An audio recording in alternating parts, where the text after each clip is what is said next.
News देख रहे हैं आप और मैं आपके साथ अलका सिंह। अपना उत्तर प्रदेश में आपका स्वागत है। कांग्रेस नेता राहुल गांधी ने हाल ही में ब्रिटेन दौरे के दौरान एक टिप्पणी की थी जिसको लेकर जमकर बवाल मचा हुआ है। इसी को लेकर उपराष्ट्रपति जगदीप धनखड़ ने एक टिप्पणी करते हुए नेताओं को सलाह दी है कि जब भी देश से बाहर जाए तो अपने राजनीतिक चश्मे को यहीं छोड़कर जाए। दरअसल जगदीप धनखड़ विश्व होम्योपैथी दिवस पर एक कार्यक्रम को संबोधित कर रहे थे। इस दौरान उन्होंने कहा कि भारत 1947 में अपनी आजादी की शताब्दी की नींव रख रहा है। ऐसे में देश की गरिमा पर हमला करने की हर कोशिश को कुंदन किया जा चाहिए। उन्होंने कहा कि सवाल ये है कि क्या आपने कभी इस महान लोकतंत्र की यात्रा पर आए किसी विदेशी गणमान्य व्यक्ति या विदेशी नागरिक को अपने देश की निंदा करते या उसकी आलोचना करते हुए देखा है? जवाब स्पष्ट तौर पर है नहीं।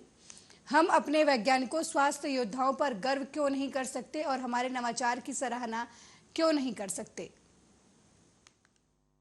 Ever a foreign national or a foreign dignitary on visit to this great democracy ever criticizing his nation, decrying his nation?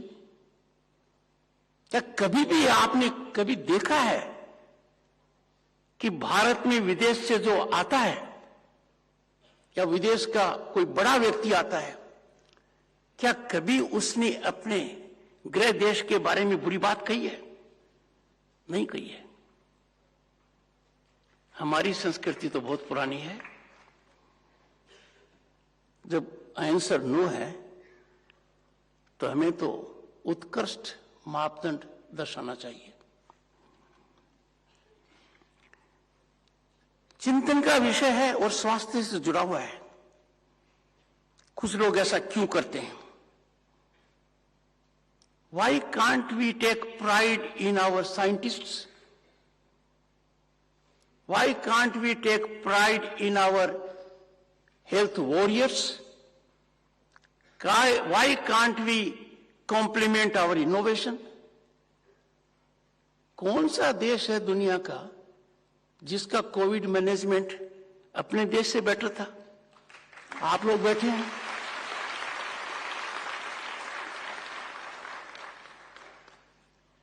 ऐसा नहीं होना चाहिए। We must honor ourselves. We must believe in our self-respect. We must compliment our own talent. ऐसा नहीं कर हम बहुत नुकसान कर रहे हैं। We should not do it. And this has to be our national culture. एक सिंपल है, जब भी देश के बाहर जाएं, राजनीतिक चश्मे को यहीं छोड़ जाएं। उसमें देश का भी भला है। वहीं कांग्रेस की पूर्व अध्यक्ष सोनिया गांधी ने एक बार फिर केंद्र की मोदी सरकार पर निशाना साधा है। सोनिया ने एक समाचार पत्र में लिखे लेख में मोदी सरकार पर केंद्र की एजेंसियों का दुरुपयोग करने, संसद में विपक्ष की आवाज दबाने, मीडिया पर दबाव बनाने, न्यायपालिका की विश्वसनीयता को कमजोर करने का प्रयास करने का आरोप लगाया। सोनिया ने अपने लेख में महंगाई, बेरोजगारी और किसानों के मुद्दे पर भी मोदी सरकार पर हमला बोला है। अपने लेख में सोनिया ने कहा कि थोपी गई चुप्पी से देश की समस्याओं का हल नहीं होगा। सोनिया ने कहा कि भारत के लोगों ने यह सीख लिया है कि जब आज की स्थिति को समझने की बात आती है तो प्रधानमंत्री नरेंद्र मोदी की हरकतें उनके शब्दों से कहीं और जोर से बोलती हैं। सोनिया गांधी ने लिखा कि पिछले महीने में हमने देखा कि प्रधानमंत्री और उनकी सरकार लोकतंत्र के सभी तीनों स्तंभों, विधायिका, कार्यपालिका और न्यायपालिका को व्यवस्थित रूप से ध्वस्त कर रही है। उनके कामों से लोकतंत्र और लोकतांत्रिक जवाबदेही के लिए तिरस्कार का प्रदर्शन होता है। वहीं वित्त मंत्री निर्मला सीतारमण एक हफ्ते के अमेरिकी दौरे पर हैं। इस दौरान उन्होंने सोमवार को वाशिंगटन डीसी में IMF मुख्यालय में हुई अहम बैठक में हिस्सा लिया। इस दौरान उन्होंने भारत के मुस्लिम समुदाय के लोगों की स्थिति पर भी बात की। उन्होंने दावा किया कि भारत में रह रहे मुसलमान पाकिस्तान में रह रहे मुसलमानों के मुकाबले अच्छा प्रदर्शन कर रहे हैं। सीतारमण बैठक पश्चिम में एक नकारात्मक धारणा का जवाब दे रही थी। निर्मला सीतारमण ने ये बात Peterson Institute for International Economics में कही। भारत में निवेश या कैपिटल फ्लो को प्रभावित करने वाले धारणाओं पर एक सवाल के जवाब में सीतारमण ने बताया कि मुझे लगता है कि इसका उत्तर उन निवेशकों के पास है जो भारत आ रहे हैं, एक ऐसे व्यक्ति के रूप में जो निवेश प्राप्त करने में रुचि रखता है। मैं केवल ये कहूंगी कि आप खुद भारत आइए और देखिए यहाँ क्या हो रहा है, बजाय उन लोगों को सुनने के जो खुद कभी ग्राउंड पर आए बिना ही रिपोर्ट तैयार करते हैं। वहीं जब उनसे भारत में सांसदों की सदस्यता खत्म होने और मुस्लिम अल्पसंख्यकों पर हिंसा के बारे में रिपोर्टिंग को लेकर पूछा गया तो उन्होंने बताया कि दुनिया की दूसरी सबसे बड़ी मुस्लिम आबादी भारत में है और ये आबादी केवल संख्या में बढ़ रही है। इसी के साथ उन्होंने ये भी बताया कि अगर वाकई भारत में मुसलमानों का जीवन कठिन बनाया गया होता, जैसा कि कुछ लोगों की धारणा है, तो क्या 1947 के बाद से मुस्लिमों की संख्या में इजाफा होता। Their lives are difficult or made difficult with the support of the state, which is what is implied in most of these write-ups. I would ask, will this happen in India, in the sense, will the Muslim population be growing than what it was in 1947? As opposed to, let us say, I take the name of the country and therefore the contrast can be sharper, as opposed to Pakistan, which was formed at the same time. India was divided into two, Pakistan. Pakistan declared itself an Islamic country, but however is said, minorities will be protected. Every minority has been dwindling in its number, or if I may use the word which is harsher, decimated in Pakistan. Even some of the Muslim sects have also been decimated. Violence prevails against Muhajirs, Shia, and every other group you can name, which is not accepted by the mainstream. वहीं राष्ट्रीय लोकदल के व्यापार प्रकोष्ठ प्रदेश अध्यक्ष रोहित अग्रवाल और शराबबंदी संघर्ष समिति के अध्यक्ष मुर्तजा अली द्वारा आयोजित रोजा अफ्तार में समाजवादी पार्टी के राष्ट्रीय महासचिव शिवपाल यादव और मौलाना फिरंगी महली के साथ हजारों रोजेदारों ने हिस्सा लिया। रोजेदार इफ्तार में इफ्तार पार्टी में एक तरह मुस्लिम वर्ग के लोग मौजूद थे, वहीं दूसरी तरफ दावत में प्रबुद्ध जनों के साथ साथ अन्य लोग भी शामिल हुए। इफ्तार पार्टी के आयोजन के बाद मुल्क में अमन चैन के लिए दुआ मांगी गई।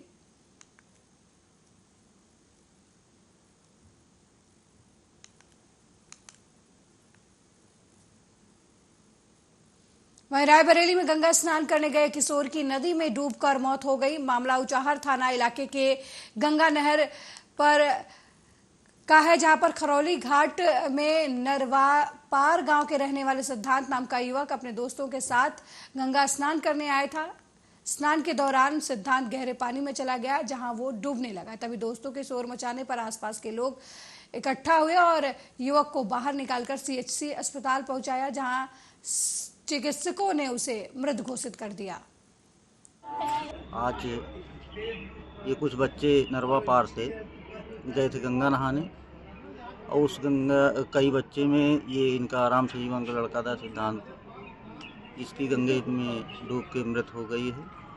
हम लोग लाके अस्पताल लाए भी, यहाँ मृत घोषित कर दिया गया है। उसी के लिए खबर।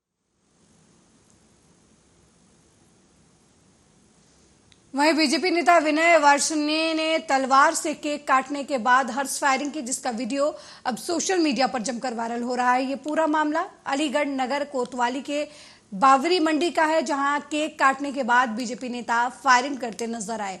वायरल वीडियो 2 दिन पुराना बताया जा रहा है।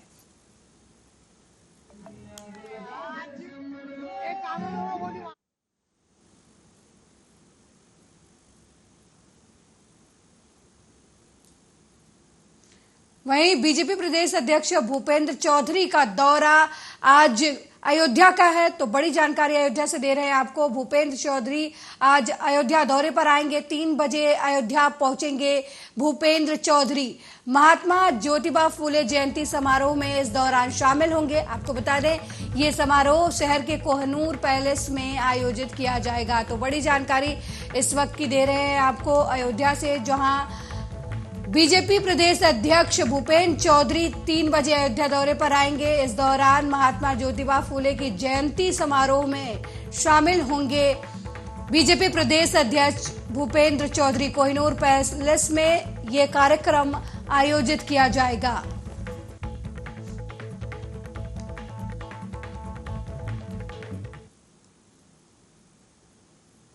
वहीं मिर्जापुर के अहोरारा नगर के त्रिमुहानी स्थित टिकरा खरंजा मार्ग पर एक मोटरसाइकिल धू धू कर जलने लगी। मिली जानकारी के मुताबिक सोमवार को वसीम इदर्शी नाम का युवक बाइक लेकर घर से काम के लिए निकला था। रास्ते में इंजन के पास से धुआं निकलने पर वो मिस्त्री के पास ठीक कराने पहुंचा, लेकिन जैसे ही युवक बाइक से नीचे उतरा, मोटरसाइकिल में आग लग गई और बाइक पूरी तरीके से जलकर खाक हो गई।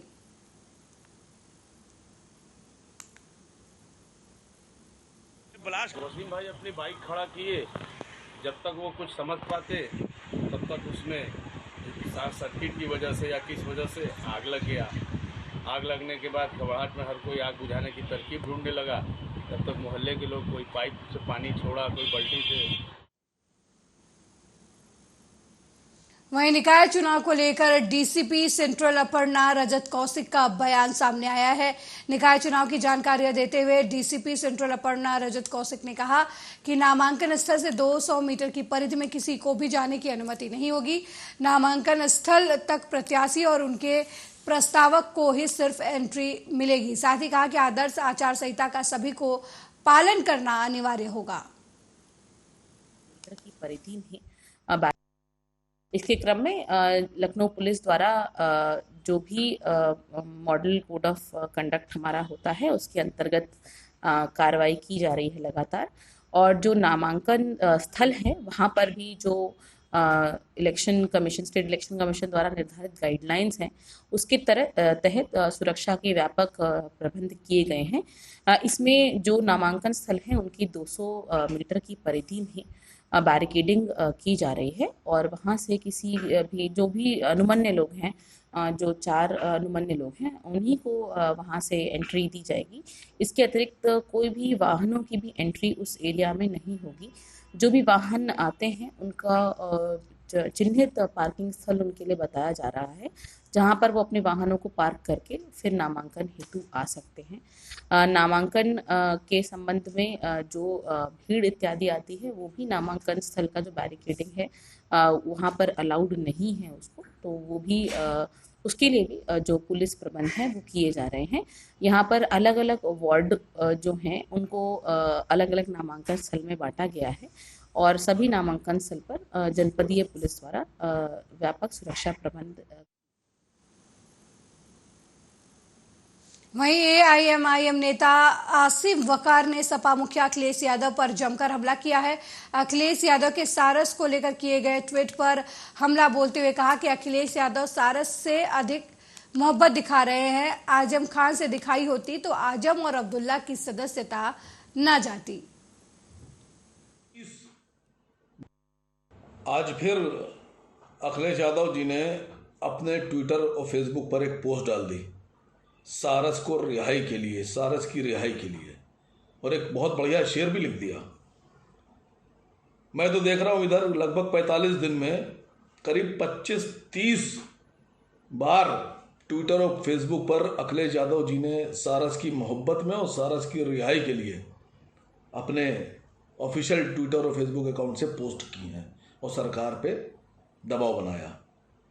लेकिन अफसोस इस बात का है कि सारस से जितनी मोहब्बत अखिलेश जी को हो गई है, जितनी मोहब्बत सारस से दिखा रहे हैं, अगर इतनी मोहब्बत जनाब आजम खान साहब से दिखाई होती तो आज आजम खान साहब और उनके परिवार की जो दुर्दशा हुई है वो दुर्दशा न हुई होती। अफसोस इस बात का भी है कि सारस के लिए 45 दिन में करीब 25, 28, 30 पोस्ट अखिलेश यादव जी डाल रहे हैं और आजम खान साहब के लिए अगर इसकी 10% भी पोस्ट कर दी होती तो आजम खान साहब और उनके बेटे की विधानसभा की सदस्यता ना गई होती और शायद उनको जेल से रिहा भी कर दिया गया होता, उनके केस भी कम हो गए होते।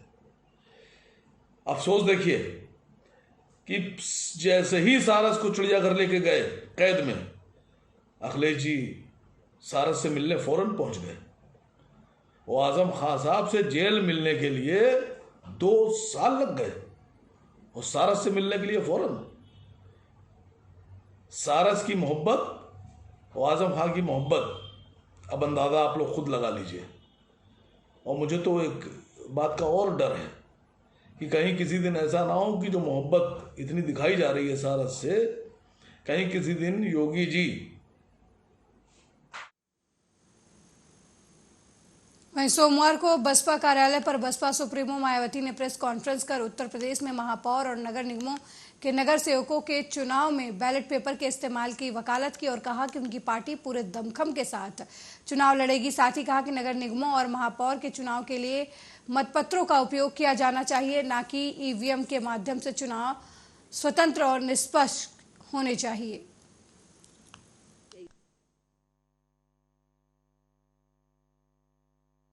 एसटी, ओबीसी व महिलाओं आदि के लिए जो आरक्षण की व्यवस्था की गई है, तो उससे इन वर्गों के लोग पूरे तौर से सहमत नहीं हैं, क्योंकि इस चुनाव में इन लोगों के लिए आरक्षण की जो भी सीटें आरक्षित की गई हैं, तो उसमें काफी नियमों को ताक पर रख दिया गया है, जिससे जाहिर होता है कि यहाँ सत्ताधारी पार्टी बीजेपी इस चुनाव में हर स्तर पर अपना राजनीतिक स्वार्थ साधने में लगी है, ताकि इसका काफी कुछ फायदा इसके बाद देश में होने वाले लोकसभा चुनाव में इस पार्टी को यहाँ मिल सके। आज मैं ये स्पष्ट कर देना चाहती हूँ कि प्रयागराज में पिछले दिनों श्री उमेश पाल की हुई हत्या को लेकर अभी तक मीडिया के जरिए जो भी तथ्य सामने आ रहे हैं या आए हैं, और इस हुई घटना में खासकर अतीक की पत्नी का नाम आते ही वह उसके फरार होने पर अब स्थिति बदल गई है। ऐसी स्थिति में अब हमारी पार्टी ना तो अतीक की पत्नी को और ना ही उनके परिवार के अन्य किसी भी सदस्य को वहां मेयर का टिकट देगी।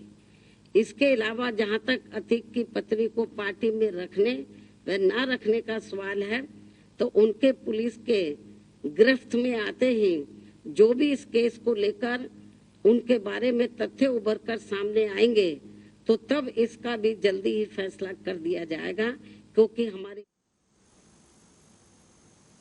वहीं कानपुर बार एसोसिएशन के वकीलों के आंदोलन को जौनपुर के वकीलों ने समर्थन दिया है।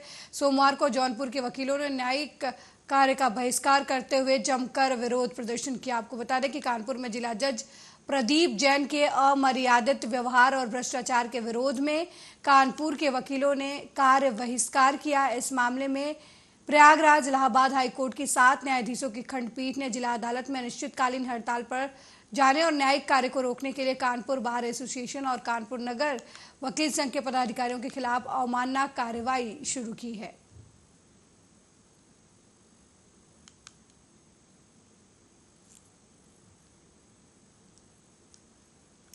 वहीं कन्नौज में एक अधेड़ का शव मिलने से इलाके में हड़कंप मच गया है।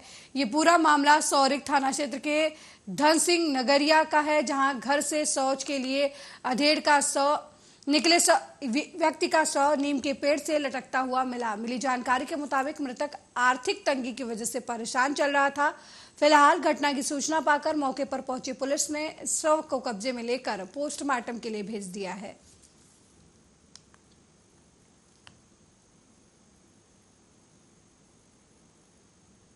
वहीं मिर्जापुर में 96 विधानसभा के विधायक की आकस्मिक मौत के बाद खाली हुई सीट पर हो रहे उपचुनाव के लिए प्रशासन द्वारा पहले ही तैयारी की गई है और अब निकाय चुनाव की घोषणा के बाद प्रशासन ने उसके लिए भी अधिकारियों की तैनाती कर दी है। दोनों चुनाव को लेकर जिला प्रशासन के सामने कड़ी चुनौती है, जिसको देखते हुए जिला निर्वाचन अधिकारी ने बताया कि जोनल और ट्रैकर अधिकारियों की तैनाती के साथ ही राजनीतिक दलों को भी चुनाव आचार संहिता का कड़ाई से पालन करने के निर्देश दिए गए हैं।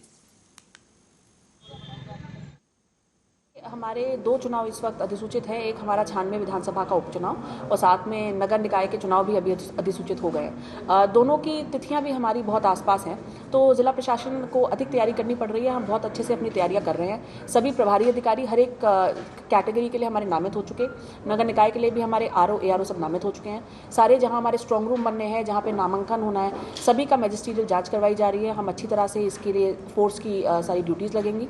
सीनियर अधिकारियों द्वारा, मेरे और कप्तान साहब द्वारा भी, और एसडीएम सीओ स्तर, एडीएम, एडिशनल एसपी स्तर के अधिकारी यहाँ पे सब जगह जाकर के देखेंगे कि व्यवस्थाएं सब पूर्ण हो चुकी हों। सभी पोलिंग स्टेशंस पे हमारे जो मिनिमम फैसिलिटीज़ हैं वो पूरी कराई जा रही है और उम्मीद है कि लोगों का सहयोग रहेगा। और वहीं राज्य निर्वाचन आयोग के आदेश पर 4 मई को होने वाले पहले चरण के चुनाव के लिए आज से रायबरेली में नामांकन प्रक्रिया तहसील मुख्यालयों पर शुरू होगी। जिले में 10 अध्यक्ष पद के लिए और 144 सभासद के पदों को लेकर कड़ी सुरक्षा में नामांकन पत्र भरे जाएंगे। ये नामांकन प्रक्रिया 21 अप्रैल तक चलेगी। जिलाधिकारी माला श्रीवास्तव ने चुनाव को लेकर अधिकारियों के साथ एक बैठक भी की, जिसमें तय समय सारणी में पड़ने वाले सार्वजनिक अवकाश को सभी संबंधित कार्यालय खुले रहने की बात कही गई। जैसे हम लोग जानते हैं कि राज्य निर्वाचन आयोग द्वारा नगर निकाय चुनावों के संबंध में अधिसूचना जारी कर दी गई है, जिसके क्रम में आज हमने जिला स्तर से भी जिला निर्वाचन अधिकारी के रूप में यहाँ से अधिसूचना जारी कर दी है सभी 10 निकायों में चुनाव के लिए। और हमारा जिला फेज 1 में क्योंकि लिस्टेड है तो 4 मई को चुनाव होगा और इसके लिए हम लोगों की सारी तैयारियाँ जिले में पूरी हैं। जहाँ तक सभी व्यवस्थाओं के लिए दर निर्धारण आदि होना है वो हो चुका है और सभी अधिकारियों की तैनाती हो चुकी है, जैसे sector magistrate, zonal magistrate, ROs और एआरओज और उनकी। देखिए, कल दिनांक 11 तारीख से 17 तारीख तक नामांकन पत्रों की बिक्री और नामांकन की प्रक्रिया संपादित होगी। हमारे जनपद में 1 नगर पालिका और 9 जगह नगर पंचायत हैं, जिनमें नामांकन पत्रों की बिक्री और नामांकन की प्रक्रिया 6 जगहों तहसील मुख्यालय पर हो रही है और हमारी फोर्स इन जगहों पर लगी हुई है, जिससे निष्पक्ष ढंग से नामांकन पत्रों की बिक्री हो सके और नामांकन की प्रक्रिया संपादित हो सके। और इसके लिए हमारे सभी क्षेत्राधिकारी, जो 6 क्षेत्राधिकारी हैं, वो 12 थाना प्रभारी और 20 इंस्पेक्टर और लगभग करीब 200 कांस्टेबल लगे हुए हैं। इसके साथ साथ हमारी पीएसी की फोर्स भी लगी हुई है और जो आयोग के मानक हैं उसी मानक के अनुरूप हम लोग सारी व्यवस्था मुकम्मल किए हुए हैं। 4 मई को होने वाले पहले चरण के निकाय चुनाव के लिए आज से रायबरेली जनपद में नामांकन की प्रक्रिया शुरू हो चुकी है। रायबरेली जनपद की बात करी जाए तो 10 नगर पंचायत से लेकर नगर पालिका अध्यक्ष वहीं 144 सभासदों का चुनाव होना है। आपको बताते चले, हम इस समय सदर तहसील में खड़े हैं। यहाँ पर जो है 34 वार्डों के सभासद और जो है एक अध्यक्ष पद के नामांकन की प्रक्रिया अब से कुछ देर बाद सदर तहसील में शुरू होगी। आपको दिखाते हैं, आप देख सकते हैं रायबरेली की सदर तहसील है और यहीं पर जो है अब से थोड़ी देर बाद ही सभासद और अध्यक्ष पद के नामांकन पत्रों की बिक्री शुरू कर दी जाएगी। अगर कानून व्यवस्था की बात करी जाए तो आप देख सकते हैं यहाँ पर पुलिस की पूरी चौबंद व्यवस्था है। आप देख सकते हैं यहाँ पर सीओ सिटी के नेतृत्व में भारी पुलिस बल है और लगातार जो है प्रशासनिक की टीमें यहाँ पर निरीक्षण कर रही हैं। तो आज जो है यहाँ पर नामांकन पत्रों की बिक्री का काम अब से कुछ देर बाद चालू हो जाएगा। आपको बताते चले कि 11 अप्रैल से लेकर 17 अप्रैल तक नामांकन पत्रों की बिक्री करी जाएगी। उसके बाद जो है 20 अप्रैल तक नामांकन पत्रों की वापसी का कार्य होगा। 21 अप्रैल को जो है वो चुनाव चिन्ह आवंटित किए जाएंगे। उसके बाद जो है 4 मई को पहले चरण के लिए यहाँ पर वोट डाले जाएंगे। तो आज से रायबरेली जनपद में निकाय चुनाव की नामांकन की प्रक्रिया शुरू हो चुकी है। कैमरा पर्सन विपिन के साथ ओम शंकर शुक्ला, आर्या न्यूज, रायबरेली। अपना उत्तर प्रदेश में मेरे साथ फिलहाल इतना ही। देश दुनिया की तमाम खबरों को देखने के लिए देखते रहिए आर्या न्यूज। नमस्कार।